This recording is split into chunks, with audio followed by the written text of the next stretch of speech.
ನಾನಾದರೂ ಕೂಡ ಪರಿಶಿಷ್ಟ ಜಾತಿ ಮತ್ತು ಪರಿಶಿಷ್ಟ ಪಂಗಡದ ಅಧ್ಯಕ್ಷನಾಗಿ ಸುಮಾರು 4 ತಿಂಗಳು 10 ದಿವಸಗಳು ಮುಗಿದಿದೆ. ಸುಮಾರು ಈ ಒಂದು ಆಯೋಗದಲ್ಲಿ 4835 ಪ್ರಕರಣಗಳು ಕೇಸ್ ಮೂಲಕ ನಮ್ಮ ಆಯೋಗದಲ್ಲಿ ನಡೀತಾ ಇದೆ. ಸ್ವಾಮೀಜಿಯವರೇ, 4000 ಅದಲ್ಲದೆ ಪ್ರಕರಣಗಳ ಸಂಖ್ಯೆ ಅದನ್ನು ದಿನನಿತ್ಯ ಕಂಪ್ಲೇಂಟ್ ಬರ್ತಕ್ಕಂಥ ಒಂದು ಸನ್ನಿವೇಶಗಳಲ್ಲಿ 6750 ಕೇಸಸ್ಗಳು ದಿನನಿತ್ಯ ಬರ್ತಕ್ಕಂಥ ಕೇಸಸ್ಗಳು ಇದ್ದಾರೆ. ಅರುಣ್ ಚಕ್ರವರ್ತಿ ಅವರು DCR ನಲ್ಲಿ ಕೆಲಸ ಮಾಡಿದ್ದಾರೆ, ಅವ್ರು ಗೊತ್ತಿದೆ ಈ ವಿಚಾರ. ಆದರೆ ಈ ಜಿಲ್ಲೆಯಲ್ಲೂ ಕೂಡ ಸುಮಾರು 58 ಕೇಸ್ಗಳು ನಡೀತಾ ಇದೆ. ಸುಮಾರು 110 ಪ್ರಕರಣಗಳು ಅಂದ್ರೆ ಹೊಸದಾಗಿ ದಾಖಲಾಗಿರ್ತಕ್ಕಂಥದ್ದು ಬರ್ತಾನೆ ಇದೆ. ದೌರ್ಜನ್ಯ ಕಡಿಮೆ ಆಗಿದೆ, ಕಡಿಮೆ ಆಗಿಲ್ಲ ಅಂತಕ್ಕಂಥ ವಿಶ್ಲೇಷಣೆ ಮಾಡುವುದಕ್ಕೆ ಮೊದಲು ನಾವು ಅವಲೋಕನ ಮಾಡಬೇಕಾಗಿರ್ತಕ್ಕಂಥದ್ದು ಬಹಳ ವಿಶೇಷವಾದಂಥದ್ದು ಅಂತಂದ್ರೆ ಇತಿಹಾಸ ಮತ್ತು ಇವತ್ತಿನ ಸನ್ನಿವೇಶ. ಇತಿಹಾಸಗಳನ್ನು ನಾವು ಅವಲೋಕನ ಮಾಡತಕ್ಕಂಥ ಸಂದರ್ಭದಲ್ಲಿ ಶ್ರೇಣೀಕೃತ ಸಮಾಜದ ವ್ಯವಸ್ಥೆ ಅದು ಇತಿಹಾಸ. ಬ್ರಾಹ್ಮಣ, ವೈಶ್ಯ, ಕ್ಷತ್ರಿಯ, ಶೂದ್ರ, ಮತ್ತೊಂದಿದೆ ಅತಿಶೂದ್ರ ಅಂತಕ್ಕಂಥದ್ದು. ಈ ದೌರ್ಜನ್ಯ ಪ್ರಕರಣಗಳು ಅಂತಾದಾಗ ಶ್ರೇಣೀಕೃತ ಸಮಾಜದ ವ್ಯವಸ್ಥೆನೇ ಮೇಲ್ಪಂಕ್ತಿಗೆ ಬರುತ್ತೆ.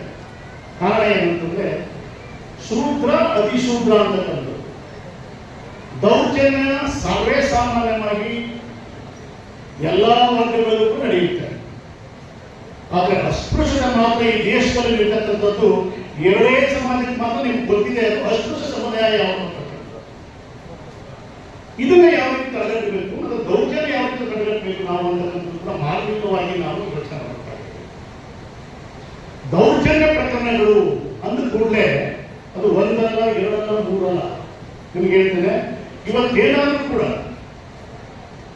ಈಗಾಗಲೇ ಹೇಳಿದ್ದಾರೆ ಸ್ವಾಮೀಜಿಗಳು, ಇತಿಹಾಸದ ಸಂವಿಧಾನವೇ ಬೇರೆ, ಇವತ್ತಿನ ಸಂವಿಧಾನವೇ ಬೇರೆ ಅಂತಕ್ಕಂಥದ್ದು. ಇತಿಹಾಸ ಸಂವಿಧಾನ ನಮ್ಗೆಲ್ಲರಿಗೂ ಗೊತ್ತಿದೆ. ಇವತ್ತೇನಾದ್ರೂ ಕೂಡ ಮಹಿಳೆಯರು ಅವರಲ್ಲೂ ಕೂಡ ಇಂಥ ಕಾರ್ಯಕಾಲದಲ್ಲಿ ಬಂದು ಕೊಟ್ಟಿದ್ದಾರೆ ಅಂತಂದ್ರೆ ಅದಕ್ಕೆ ಇತಿಹಾಸದ ನಂತರ ಬಂದಿರತಕ್ಕಂಥ ಸಂವಿಧಾನವೇ ಕಾರಣ ಅಂತಕ್ಕಂಥ ಮಾತನ್ನ ಈ ಸಂದರ್ಭದಲ್ಲಿ ಇಷ್ಟಪಡ್ತೀನಿ. ನಾನು ಹೇಳಕ್ಕೆ ಇಷ್ಟಪಡ್ತೇನೆ, ಈ ದೇಶದ ಸಂವಿಧಾನ, ಈ ದೇಶದ ಸಂಸ್ಕೃತಿ, ಈ ದೇಶದ ನೈಜತೆ, ಈ ದೇಶದ ನೈತಿಕತೆ ಮತ್ತೆ ಮೌಲ್ಯಗಳನ್ನು ಅಳವಡಿಸಿಕೊಂಡಂತ ಒಂದು ಬಹುಮುಖ್ಯವಾದಂಥ ಗ್ರಂಥ ನಮ್ಮ ಸಂವಿಧಾನ ಆಗಿದೆ.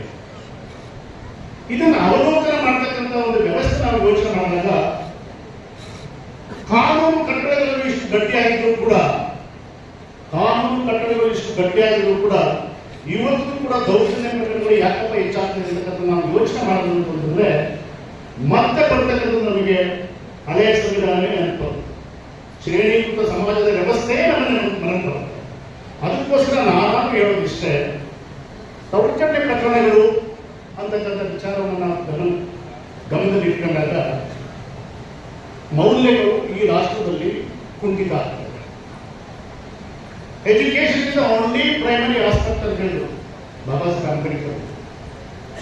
ಅದಕ್ಕೆ ನಾವು ಸಂವಿಧಾನವನ್ನು ಕೊಟ್ಟು ಯಾವ ವರ್ಗಗಳು ತುಳಿತಕ್ಕೆ ಒಳಗಾಗಿದ್ದಾರೆ ಅವರಿಗೆ ಮೊದಲನೇದಾಗಿ ವಿದ್ಯಾರ್ಥಿ ಬೇಕು, ನಂತರ ಆರ್ಥಿಕ ಸಮಾನತೆ ಸಿಗುತ್ತೆ, ಅದರಿಂದ ದೌರ್ಜನ್ಯದಿಂದ ವಿಮುಕ್ತರಾಗ್ತದೆ, ಮತ್ತೆ ಅಸ್ಪೃಶ್ಯತೆಯನ್ನು ಕೂಡ ವಿಮುಕ್ತರಾಗ್ತದೆ ಅಂತಕ್ಕಂಥ ಮಾತನ್ನ ಬಾಬಾ ಸಾಹೇಬ್ ಹೇಳಿದ್ದಾರೆ. ಅದಕ್ಕೆ ಅವರು ಹೇಳಿದ್ರು ಕೂಡ ನೆಕ್ಸ್ಟ್ ಮಾತು ಹೇಳ್ತಾರೆ, ಸಂವಿಧಾನವನ್ನು ಬಂದಿದ್ದೇವೆ, ಸಂವಿಧಾನವನ್ನು ನಾವು ನಾವೇ ಅರ್ಪಿಸಿಕೊಂಡಿದ್ದೇವೆ, ಅದೆಲ್ಲವೂ ನಿಜ.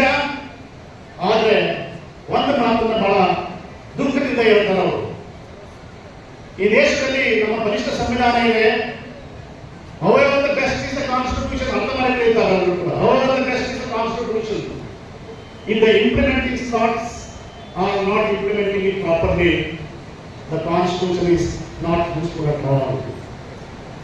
However, the balance of the constitution, if the implementing part is definitely good, if the implementing part has got the environment, credibility and the sincerity, however the balance of the constitution becomes good ಅಂತಕ್ಕಂಥ ಮಾತನ್ನ ಹೇಳ್ತಾರೆ. ಇದೆಲ್ಲ ಯಾಕೆ ಹೇಳ್ತಾರೆ ಅಂತಂದ್ರೆ ಭವಿಷ್ಯವನ್ನು ನೋಡಿ ಅವರು ಅವಲೋಕನ ಮಾಡಿಕೊಂಡು ಆಲೋಚನೆ ಮಾಡಿಕೊಂಡು ಡಾಕ್ಟರ್ ಬಿ ಆರ್ ಅಂಬೇಡ್ಕರ್ ಅವರು ಆ ವಿಚಾರವನ್ನ ಹೇಳಿದ್ದಾರೆ.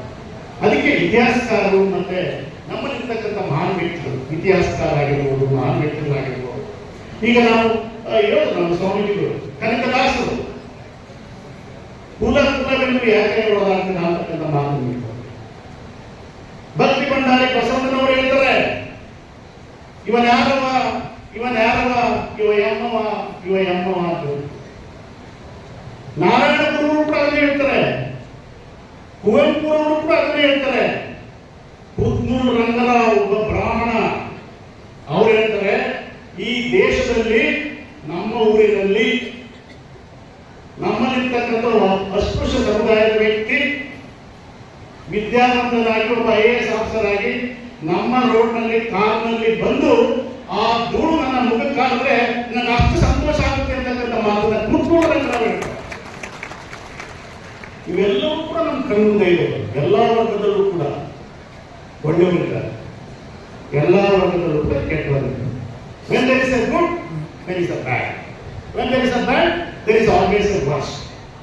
ಸೊ ಈ ರೀತಿಯಾದಂಥ ವಿಚಾರನ ನಾವು ಅವಲೋಕನ ಮಾಡ್ಕೊಂಡು ಇವತ್ತಿಂದ ಯಾವ ವ್ಯಕ್ತಿಗಳು, ಅದನ್ನು ಕೂಡ ಸ್ವಾಮೀಜಿಗಳು ಕರೆದಿರ್ತಕ್ಕಂಥ ಬಹುಮುಖ್ಯ ನಮ್ಮ DC ಅವರು ಮತ್ತೆ ಜಿಲ್ಲಾಡಳಿತ ನಂದಿನಿಯವರು ಮತ್ತೆ ನಮ್ಮ ಜಿಲ್ಲಾಡಳಿತ ಸಂಪೂರ್ಣವಾಗಿ ಇದನ್ನ ಯೋಜನೆ ಮಾಡತಕ್ಕಂಥ ಅದರಲ್ಲೂ ಕೂಡ ಬಹುಮುಖ್ಯವಾಗಿ ಸ್ವಾಮೀಜಿಗಳು ಕರೆದಿರ್ತಕ್ಕಂಥದ್ದು ನಿಜವಾಗ್ಲೂ ಬಹಳ ಖುಷಿ ಮಾಡ್ತಕ್ಕಂಥದ್ದು. ಕಾರಣ ಏನಪ್ಪಾ ಅಂತಂದ್ರೆ ಈ ರಾಷ್ಟ್ರದಲ್ಲಿರ್ತಕ್ಕಂಥ ಧರ್ಮಗುರುಗಳು, ಧರ್ಮಾಧಿಕಾರಿಗಳು ಯೋಚನೆ ಮಾಡ್ತಕ್ಕಂಥವ್ರು, ಅವರು ನಂಬಂತ ಜನ ಈ ಒಂದು ವ್ಯವಸ್ಥೆಯಲ್ಲಿ ಜಾಸ್ತಿ ಜನ ಇದ್ದಾರೆ. ಅವರು ಬಂದ್ರೆ ಸಮಾಜಕ್ಕೆ ತಿಳುವಳಿಕೆಯನ್ನು ಕೊಟ್ಟಾಗ ಮಾತ್ರ ಬಹುತೇಕ ಸಮಾಜವನ್ನು ಬದಲಾವಣೆಯನ್ನು ಮಾಡಲಿಕ್ಕೆ ಸಾಧ್ಯತೆ ಆಗತಕ್ಕಂಥ ದೃಷ್ಟಿಕೋನವನ್ನು ಇಟ್ಕೊಂಡು ಅವರು ಮಾಡಿದ್ದಾರೆ. ಬಹಳ ಒಳ್ಳೆಯ ಶ್ಲಾಘನೀಯವಾದ ವಿಚಾರ. ಆದರೆ ಒಂದು ಮಾತ್ರ ನಿಮ್ಗೆ ಹೇಳ್ತೇನೆ, ಇಂಥ ಕಾರ್ಯಕಾರಿಗಳು ಯಾವ ರೀತಿ ಇರಬೇಕು ಅಂತಕ್ಕಂಥದ್ದನ್ನ ಬಹಳ ಗಂಭೀರವಾಗಿ ನಾನು ಹೇಳಿ ಇಷ್ಟಪಡ್ತೇನೆ.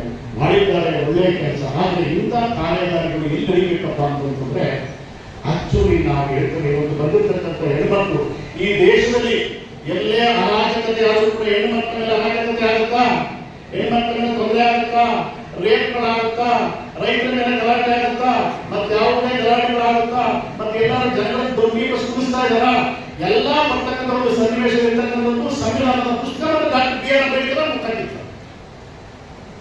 ಇದೆಲ್ಲವೂ ಕೂಡ ನಾವು ಅವಲೋಕನ ಮಾಡಿಕೊಂಡಾಗ ಯಾವ ರೀತಿ ಕಾರ್ಯಕ್ರಮಗಳು ಆಗಬೇಕಪ್ಪ ಅಂದರೆ ನನ್ನ ಅಭಿಪ್ರಾಯದ ಪ್ರಕಾರ ಯೂನಿವರ್ಸಿಟಿಗಳಲ್ಲಿ ಅಂದ್ರೆ ಇಲ್ಲಿ ಎಲ್ಲ ವರ್ಗದ ಜನ ಇದ್ದಾರೆ, ಇಲ್ಲಿ ಎಲ್ಲ ವರ್ಗದ ದೌರ್ಜನ್ಯಗಳು ಆಗ್ತಕ್ಕಂಥದ್ದು ಯಾವ ವರ್ಗಗಳಿಗೆ ಅಂತಂದ್ರೆ ಮಹಿಳೆಯರ ಮೇಲೆ ದೌರ್ಜನ್ಯ ಆಗುತ್ತೆ, ಮಹಿಳೆಯರ ಸಂಖ್ಯೆ ಜಾಸ್ತಿ ಇದೆ. ಇವತ್ತು ದೌರ್ಜನ್ಯ ಆಗೋದು ಯಾರಿಗೆ? ಅಸ್ಪೃಶ್ಯರ ಮೇಲೆ ಜಾಸ್ತಿ ಆಗುತ್ತೆ. ದೌರ್ಜನ್ಯ ಪ್ರಕರಣದಲ್ಲಿ ಅಸ್ಪೃಶ್ಯ ಸಮುದಾಯಗಳು ಇದ್ದೀರಾ, ಮತ್ತು ಕನಿಷ್ಠ ಜಾತಿ ಮತ್ತು ಕನಿಷ್ಠ ಪಂಗಡದ ಜೊತೆಯಲ್ಲಿ ಒಂದು ದೌರ್ಜನ್ಯ